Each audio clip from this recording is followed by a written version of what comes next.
yöne dikkat edin.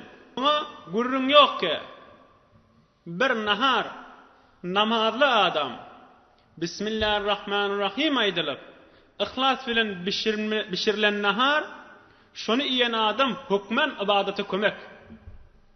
Emma Bismillahirrahmanirrahim aytmani qaharla her ulan Hudaý Taala'nın nimet bereketli yadyna düşmänin bişirilen nahar insana ibadetine kömek bolmany fakat yöne şehvet o güýje o şazatda bolup galar diýip aýtýar. Ondan söýüm Bahaüddin Pir Hacı Nakşibend Kuddise sirruh bir niqati mollalarına, soflarına, şagirdlerine tapşyrýarmyş. Bismillahirrahmanirrahim aydylman bişirilen nahar agdyny degiraman diýmişdi. Hudaý Taala'nın adı tutulmada elhamdülillah hemmemiz musulman öýümizde hukman riayet ettirmeli. Goý ibiçýänimiz bizim hem takviyet bedeni ve hem takviyet ruhi bolsun.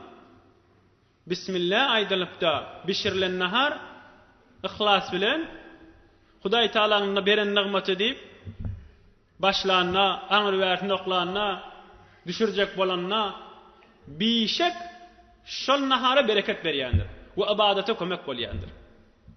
Emma Hazreti İmam Agzam Ebu Hanife merca taqdidimiz radıyallahu anh mezhebinde bir 12 meselede ýatdaş etdir bir tofar Bismillahirrahmanirrahim aytmak barada. Deslama bir çağa damak çalmağı doğru mukam. Balagata yetmendir. Damak çalmağı doğru bir şert ki şu balagata yetmedik çağa erkek oğlan kız oğlan fark etmiyor. Aklı huş tekmil. Ne forum damak çalmalı yirden kesmeliğini qav biliye şatırca zerence oğlanmış. Bıçağı alıp da Bismillahirrahmanirrahim deyip de damağın çalmağın uğrunu biliyen olsa şey deyip de damak çalsa şol damak çalınan pek o halaldır. Ya erkek adam ya zenana damak çalmak hiç fark etmiyor. O uğrunu bilenden sonra yerden damak çalmalı Bismillahirrahmanirrahim haçan ayetmalıyın bilenden sonra erkek zenana fark etmiyor. Ya mesela dili yok lal adam Bismillahirrahmanirrahim hükmen aytmak lazım. Hudaý Taala aytdy Bismillahirrahmanirrahim aydylmady qad iman diýdi. Emma bir musulmanlygyny bilýär, musulman çağasy ýöne dili lal o da Bismillahirrahmanirrahim aýdyp bilmeýär. Onda damak çalany pek o halaldır. Şoň musulmançylygy oturýandyr Bismillahirrahmanirrahim ýerde.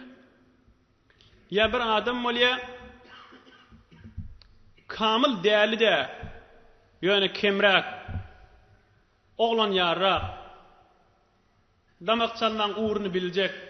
Şol adamda damak çalsa onkyda päkdir. Emma zir düýpden akly ýok bolup näme-nämedigini bilmeýän bolsa, o damak çalan bolsa Bismillahirrahmanirrahim diýip gowd edip çalanyny görseňä ýamaly. Ýoksa eýip bolmaz. Hudaý Taala imany ýok bolsa, mecusi bolsa, o da güne Hudaý diýen bolsa, onda damak çalandady dogry däl. Butperest bolsa, ýa-da odal musulmanmış, inni din İslamdan çykan bolsa bir adam, onda damak çalmagy çalanlady halal däldir. Ýa-da musulman bilgeşilje ýadyna düşüp durup Bismillahirrahmanirrahim aýtmaýa, emden terk etýär. Bitada ol musulmanlygy ýerine oturar diýip bolmaýar. Bilgeşilje ýadyna düşüp durup, dili bolup durup da ýene aýtmasa, ol damak çalınmadyk hukmyny damak çalynsa da ýöne ýadyndan çykypdyr damak çalandan sonra "Uy, men de Bismillahirrahmanirrahim" galypdyr diýse, onna halaldyr. 3-4 tane dowar wa Qur'anlykda ýa gaýride fark etmeýär. Deslapqa Bismillahirrahmanirrahim aýtsaň bolarmy? Dikkat edin. İki dawarda damagyny çalasyn. Deslapqa Bismillahirrahmanirrahim aýdany damagyna çalypdyr. İkinji dawara, ikinji goýuna, ikinji sygyra yaramaýar. İkinciden çürim öz başyna Bismillahirrahmanirrahim aýtmaly. Yine var malikyan onu da yürüyüte Bismillahirrahmanirrahim aytmalı. Bir de var mesele fıkıh Hanefi'de.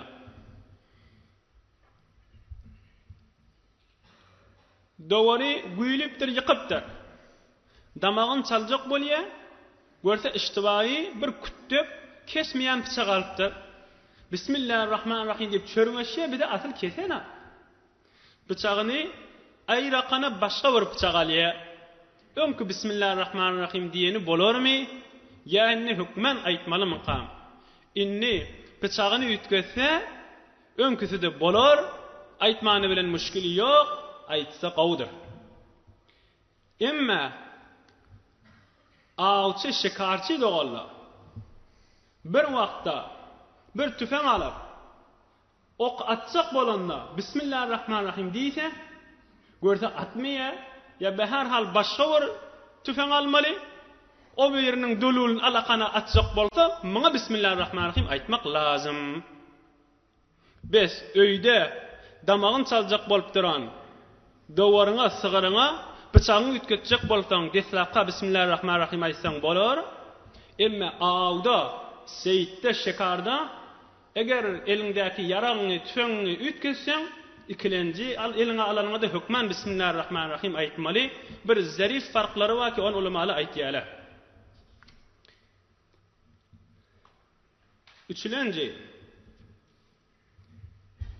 bir dowar ýykypdyr. Damağın çalacak bolya Bismillahirrahmanirrahim diye görse bir dowar diýmişdik. O bir dowar damağın çalmaly. Inni o bir yerini getirip yıkanna yankı Bismillahirrahmanirrahim bolar mı bolmar? Bir dawarına qayta yıkacak bolýanna gerçi önküni çalmadı, hükmen Bismillahirrahmanirrahim aytmalıdır. Dördüncü mesele. Bismillahirrahmanirrahim aydypdyr. Şu wagt bir telefon gelýär ya bir zat gelýär.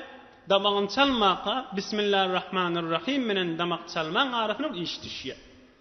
Eger bir yeňiljek bir aýoksyny bıçağı bir keskiretme ýana ya bir aňryk bärik ýoş belin ýuk gelme ýana azajyk zat bolsa zereri ýok. Emma kärrak güýmente ya kärrak işetse Bismillahirrahmanirrahimi gaýta aýtmaly bolar. Beşilenci 10 tane serçani eline alıptır. 10'sına bir bıçak çekecek birden. Üsüsüne redif koyuptur. O lokanına bıçağı var. Hemmesine bir Bismillahirrahmanirrahim bolar mı ya 10 Bismillah etsin mi? Yok. Hemmesine bir Bismillahirrahmanirrahim bolar. Eğer hemmesini birden damak çalacak bolsa. Bismillahirrahmanirrahim aydıptır. Doğarda yatırıptır. Ya sığır ya diye. Damağın çalacak bolup tuğka bir urunya sıpya gitya elinden. Qayta vatıpta yıkya önkü Bismillahirrahmanirrahimi bolar. Qayta aytsa barından qawl. Yine bir qaw mesele. Yedilenci. Damak çalmana mesela Qur'anlyň eýeti özü ökte demişdik. Bir nefer getiripdir men dawarymyň ya sığırymyň damağını çalıver diýip. Ol adam da aýdypdyr men bismillah zat bilmeýän damaňa çalyp beren, ýüzüp beren, çekmeyip bölüp bereýin. Onna malyň eýes Qur'anlyň eýesi meselen aýtsa sen çalsan Bismillahirrahmanirrahim özüm aýdarym. Qur'anlyk men kahim diýse bolmaz. Bismillahirrahmanirrahimi şu bıçak alıp damak çalýan adamyň özü aýtmak şertdir. Sen damaňy çal, malyň eýesi men Bismillahirrahmanirrahim aýdaýyn diýse Qur'anlykda gaýryda bir de bolmaz musulman dogulda. 8-nji mesele. Bismillahirrahmanirrahim aýdylmak barada dikkat edin. Mali yatırangdan sonra inni güýlejek tamagyny çaljakda. Inni Hudaya palanidan kabul et. Bismillahirrahmanirrahim. Hudaya palaning tarafından kabul et. Bu zatları ağlamaly däl. Ağzanyň menen haram bolmaýa, ýöne gaw däl, mekruh diýip aýtýar. Ýykandan sonra bir Bismillahirrahmanirrahim aýtmaly, başga da aýtmaly. Näme diýjek bolsaň, Hudaya kabul edeweri, palaning tarafından ne bolsa, öz tarafından ne bolsa, Yıkandan sonra bir Bismillahirrahmanirrahim aytmaly. Peygamberimiz sallallahu aleyhi ve sellem aydypdyr: "Mawtinani la uzkaru fihima." İki wagtda meni agdamak bolmaz diýipdir. Peygamberimiz agdamak diýipdir. Yani şu wagt salavat okyp bermäň diýipdir. İki wagtda men aslan agdamalla diýipdir. Bir damak çalanda Bismillahirrahmanirrahim. Allahumme salli ala Muhammed gerek der. Aytma. Çon damak çalmak fakat Hudaý Taala'nın ullap damak çalmaly. Başka hiç zat bolmaly. Dogan bolsa, salavatın bolsa, Hudaýa palanin tarafından kabul edin bolsa, onu yıkmakan dua edibe. Yıkandan sonra birci Bismillahirrahmanirrahim ya da Bismillah Allahu Ekber deyip damağın çalmağı unutmayın. Bir damak çalmada, bir de asgırmada. Asgıramda elhamdülillah demeyen mi? Elhamdülillah ve salatu ve selamla Resulillah deyip vermeyin. Birce elhamdülillah edin. Şu iki yerde men ağlap vermeyin deyiptir Peygamberimiz. 10. mesele. Mali damak çalınanını kıbla baktırıp damak çalınmalıyat. Ol sünnet. Peygamberimizin damak çalyan formatı şeyle. Bir vakt kıbla baktırmayan damağın çalınmalısa, ol eti haram bolmaya, eti halallığını duruya, yöne Peygamberin sünnetini ters olansan bir mekruh iş ettiği bolyandır. Tavuğunu alıptır, çarkının ya motorunun izine koyuptur, yollu baryaqa simperra kelleti giresiptir de can merttir. Öyne eltiye görse can merttir. İnni Bismillahirrahmanirrahim deyip, men alamdan sonra bir sebep bilen öllü bir zat yo. Sen şon Bismillahirrahmanirrahim deyip damağın çaltmalı, şonna halal. Ondan önceki simperra giresin, ya öz boğulu versin, ya her nem bolsun, ol halal bolmaya. Hükmen, şol bıçak bilen diri wagtynda Bismillahirrahmanirrahim deyip öldürmeli. 12. mesele.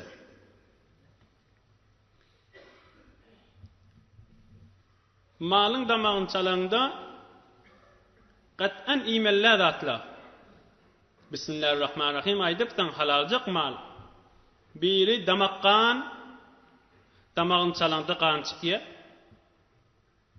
Hem necis üstüne değse yumalı degen yerini hem de onu içip yiyip bolmaya. Emma damağın çalpsan damak kan gidiptir. Sonra etleri bölüp tuğan etin üstündeki kan mı? Ol neciste de namına degeni bilen dereri yoktur. Bes damak kan yiyip bolmaya. Mez, qotta yiyip bolmaya. Mesane, fidikliği yiyip bolmaya. Öt, merare o da yiyip bolmaya. Bir de necis çıkyan yerleri, necaset çıkyan yerleri onlar da iyi polyan değildir.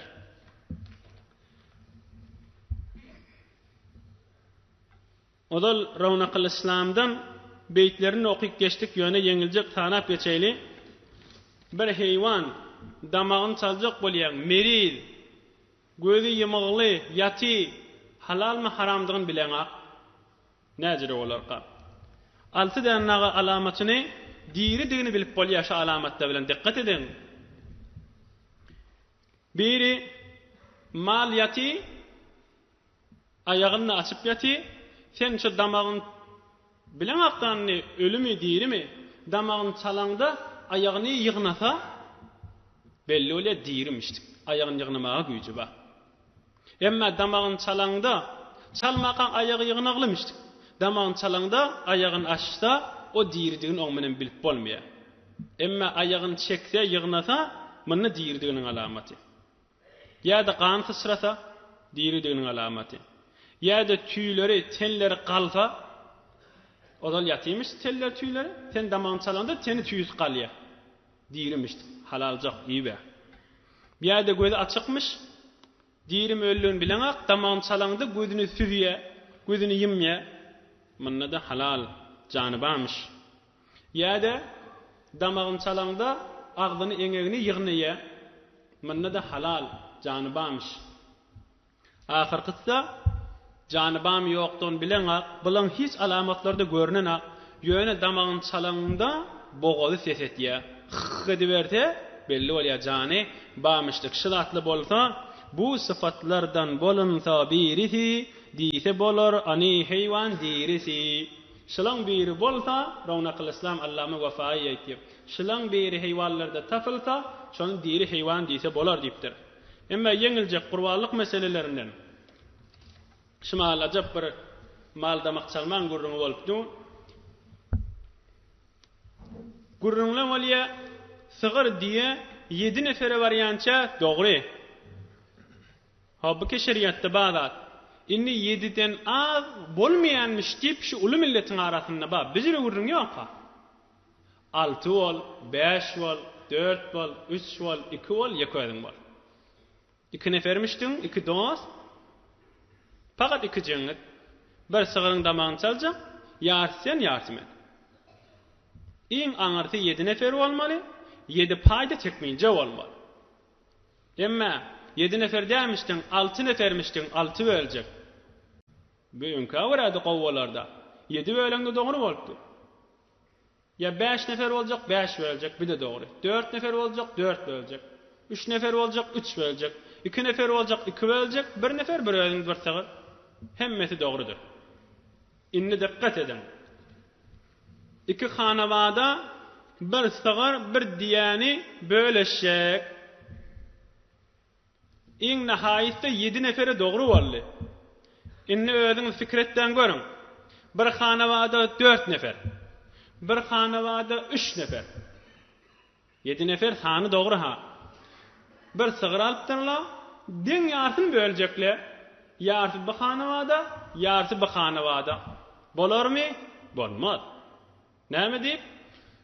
Bir sığır 7 bölýän şäň dogry. Eger bir sığıry nisp etseň, ýartyn tarafa berseň, 3,5 pay tarafa gitdi, 3,5 pay sana geldi bolýar. O tarap 4 nefer, ona 3,5 pay gitdi, bu bolmaýar.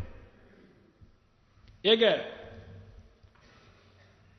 tarap 3 nefer, bu gapdalla 4 nefer, paýdyňja aljak bolsaň, dogry etjek bolsaň 7 böl, tike et. Ona 3 pay berseň, senne 4 pay alsaň, munda dogry. Emma 2 hanawada bir tarap 4 nefer, bir tarap 3 nefer nisp etjek, bu bolmaz. Emma 2 hanawada bir tarap 2 nefer, bir tarap 2 nefer deň bölýän gowlar. 2 hanawada bir tarap 3 nefer, bir tarapda 3 nefer deňje bölýän bir de gowlar. Hiç kim gelmeýär.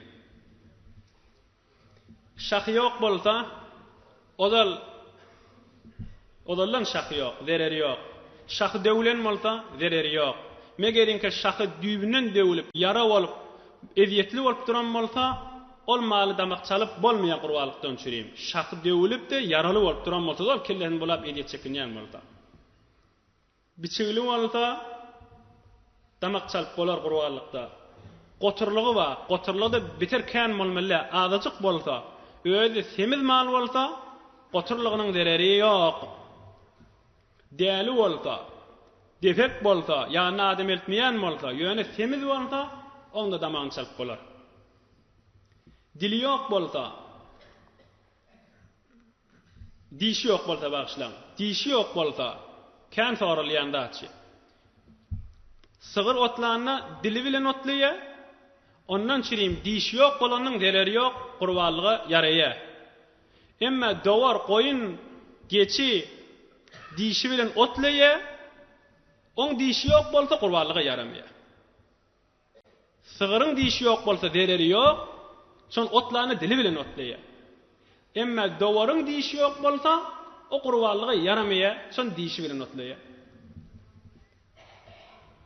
Kulagy, burny, ya bir tarafy çolok birdat göreňde ur gelişiksiz bolup duran bolsa, jamaly ýok bolsa, onda da maksat bolmaýar. Kör bolsa, bir göz kör bolsa, ya salamjak beter hor tıkırdapdy, onda da maksat bolmaýar. Ýa-da bir ayagy dewük, diqqat edin. Bir ayagy dewük,